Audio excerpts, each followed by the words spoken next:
ঢাকা দক্ষিণ সিটি কর্পোরেশনের মেয়র পদে ইঞ্জিনিয়ার ইশরাক হোসেনকে দায়িত্ব বুঝিয়ে দেওয়ার দাবিতে রাজধানীর নগর ভবন ঘিরে শনিবার সকাল থেকে শুরু হয়েছে লং মার্চ কর্মসূচি। ঢাকাবাসী ব্যানারে সংগঠিত এই কর্মসূচিতে অংশ নিতে ইশরাক হোসেনের সমর্থকরা সকাল থেকেই নগর ভবনের সামনে জমায়েত হতে থাকেন।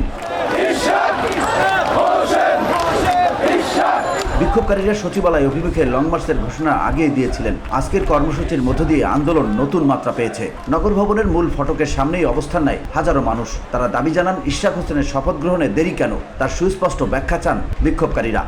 ইশরাক ভাইকে শপথ না করা পর্যন্ত ঘরে ফিরে যাব না। আওয়ামী লীগের আমলে স্বৈরাচার সরকার যা করতেছে, এই সরকারও তা করতেছে। আমি চাই অবিলম্বে সম্মানের সহিত ওনাকে শপথ বাক্য পাঠ করিয়ে ওনার আসনে ওনাকে বসানোর জন্য।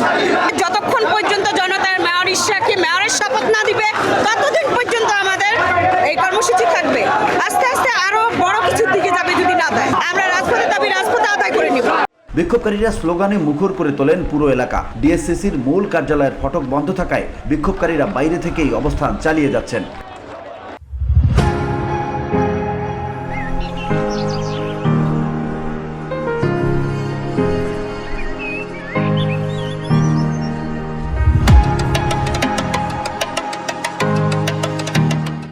গেল বৃহস্পতিবার একই দাবিতে নগর ভবনের সামনে অবস্থান কর্মসূচি পালন করা হয়। সেদিনই ঘোষণা আসে শনিবার আবারও একই দাবিতে জমায়েত হবেন তারা।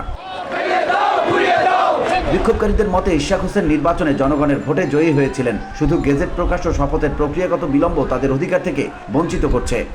শেখ হাসিনা তো সামরিক হেলিকপ্টারে একা পালিয়ে গেছে। শেখ হাসিনা 16 বছরে অফিসিয়াল যে পেতাত্তাগিনী তার যে ইবলিশের শিষ্যগিনী রয়ে গেছে, ওই শেখ হাসিনার ইবলিশের শিষ্যরাই মূলত আমরা মনে করি যে এই শপথ গ্রহণে বাধা সৃষ্টি করতেছে।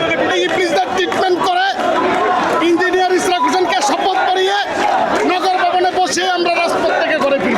প্রফেসর ইউনূস বর্তমান অন্তর্বর্তীকালীন সরকারের প্রধান উপদেষ্টা দিন রাত আপামর পরিশ্রম করে তিনি দেশকে একটি উন্নয়নের পর্যায়ে আনতে চেষ্টা করছেন, কিন্তু তার পাশে শেখ হাসিনার ফ্যাসিস্ট দোসররা রয়ে গেছে।